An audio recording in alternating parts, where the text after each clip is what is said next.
धूपखेड़ा गांव, जिला औरंगाबाद, निजाम स्टेट। चांद पाटिल। धूपखेड़ा गांव का पाटिल था। चांद बहुत ही नेक इंसान था। खुदा ने उसे नेकी और दौलत दोनों से ही तहे दिल से नवाजा था। वह कभी भी खुदा के इस रहमत को भूल नहीं पाया। वह मन ही मन परवरदिगार को शुक्रिया अदा करता रहता था।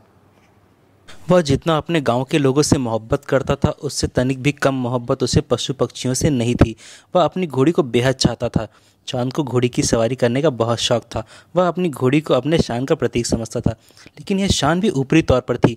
अंदर से चांद तो एक बच्चे की तरह मासूम था। चांद ने कोई भी बहुत बड़ा ऐब नहीं था। अपने लोगों को दावत देना, हुक्का पानी से स्वागत करना, ये उसके शौक थे। अपने रुतबे को बरकरार रखने के लिए चांद दिन में 2-4 बार हुक्का पी लेता था और कभी कभार चीलम भी। धूपखेड़ा में छोटी मोटी चीज़ें मिल जाती थी, लेकिन किसी बड़े काम या कचहरी के मामलों से रईस लोगों को औरंगाबाद जाना आना पड़ता था। चांद भी अक्सर औरंगाबाद जाया करता था। वह चाहता तो तांगे से भी जा सकता था या अन्य किसी उपाय से। चांद अपनी बीवी से 2-4 दिन के लिए दूर रह सकता था, मगर अपनी घोड़ी से जुदा होना उसे बिल्कुल भी कबूल नहीं था। चांद पाटिल को औरंगाबाद जाना पड़ा किसी ज़रूरी काम से।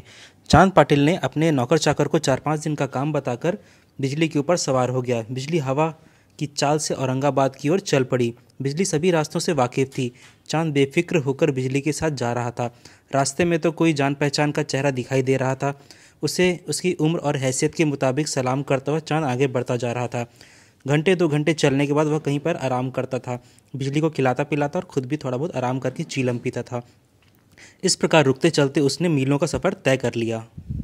एक जगह घोड़ी को खड़ा कर वह पानी की तलाश में गया। पानी की तलाश में आधे घंटे का वक्त गुजर गया। जब चांद लौटकर आया तो देखा बिजली अपनी जगह पे नहीं है। उससे लगा कि अपने नटखट स्वभाव के कारण बिजली शरारत कर रही है। वह आसपास में ढूंढने लगा, जोर जोर से आवाज़ देने लगा, अरे ओ बिजली रानी, कहाँ गई?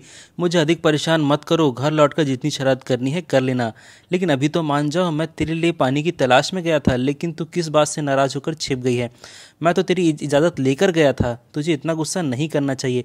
लौटकर आजा मेरी प्यारी बिजली रानी। कहीं से कोई जवाब नहीं आया। किसी भी दिशा से हिनहिनाने की आवाज़ नहीं आई। चांद पाटिल ने औरंगाबाद के जंगल से लेकर आसपास की बस्तियों तक हर जगह छान मारा। कहीं भी बिजली का कुछ भी पता नहीं चला। रास्ते में जो परिचित मिला उससे बिजली के बारे में पूछा।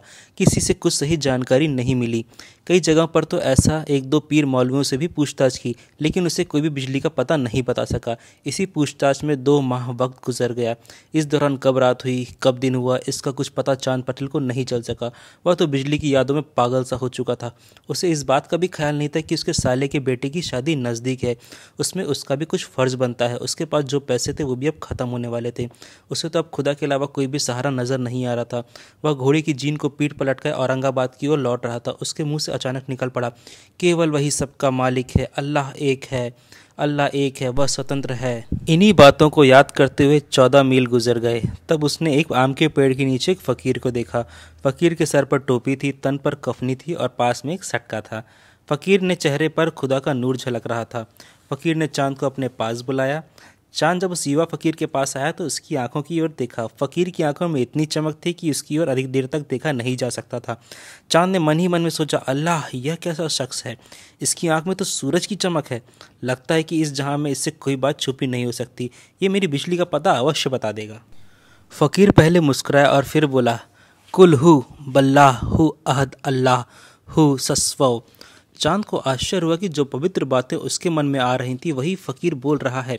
यह साधारण इंसान तो हो ही नहीं सकता। उसे विश्वास हो गया कि वह किसी फरिश्ते से कम नहीं है। फिर उस फ़कीर ने चांद से पूछा, यह जीन कैसी है? चांद ने निराशा के स्वर में उत्तर दिया, क्या कहूँ, मेरी एक घोड़ी है, वह खो गई है और यह उसी की जीन है।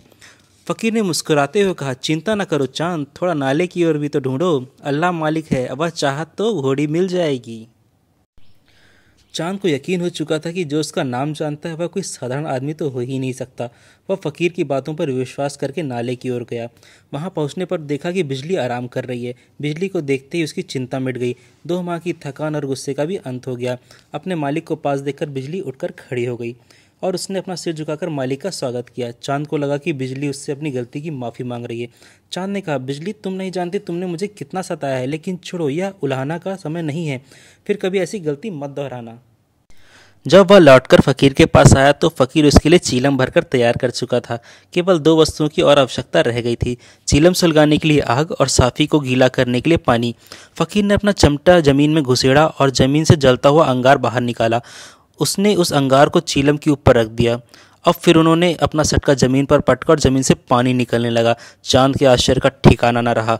उसने बहुत से साधुओं और फकीरों को देखा था, लेकिन ऐसी लीला करने वाले किसी फकीर या साधु को उसने कभी नहीं देखा था। उसकी आंखों से आंसू झड़ने लगे। फकीर ने उसकी ओर चीलम बढ़ा दिया। उसने उस चीलम को अल्लाह की रहम समझकर पीना शुरू कर दिया। दो चार कश लगाने के बाद उसने पूछा, हे फकीर बाबा, मैं तो एक आम इंसान हूँ, लेकिन आप बहुत ही पहुँचे फकीर हैं। आप जैसा तो आज तक किसी को देखा ही नहीं। मेरे पे रहम कीजिए और मुझे बताइए कि आप कौन हैं। फकीर ने कहा, मैं वही हूँ जो तुम हो। अंतर केवल इतना है कि तुम खुद को नहीं जानते और मैं खुद को जानता हूँ। तुम्हारा हमारा क्या परिचय? परिचय तो केवल उस एक परवरदिगार का होता है। गीता में स्वयं श्री कृष्ण ने कहा है, सर्वभूतस्थमात्मानं सर्वभूतानि चात्मनि इच्छेत योग युक्त आत्मा सर्वत्र समदर्शनः। इतना सुनते ही चांद पाटिल ने कहा, या अल्लाह, बहुत खूब। आप तो अरबी और संस्कृति में एक जैसी महारत रखते हैं। आप मेरे पर एक रहम कर दीजिए। आप मेरे घर चलिए। मेरे घर में आपका कदम पड़ते ही वह पाक हो जाएगा। फकीर ने कहा, चांद, जो सच्चे मन से उस मालिक को पुकारता है उसकी पुकार को मालिक जरूर सुनता है। तुम 2 माह तक घोड़ी को ढूंढते रहे, लेकिन इस दौरान भी तुमने मालिक को नहीं भूला। मालिक पर हमेशा यकीन रखना चाहिए। आज तो मैं तेरे साथ नहीं चल सकूंगा, लेकिन मेरी बात पर यकीन करो, 2-3 दिन में मैं तुम्हारे घर अवश्य आऊँगा। मुझे तुम्हारा पता ठिकाना मालूम है। जो मुझसे प्रेम करते हैं वे मेरे दिल में बसते हैं। तुम तो मेरे दिल में हो चांद।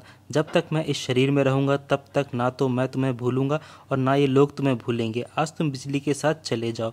धूपखेड़ा में लोग तुम्हारा इंतज़ार कर रहे हैं। बाबा की बात मानकर चांद पाटिल अपने गाँव लौट आया।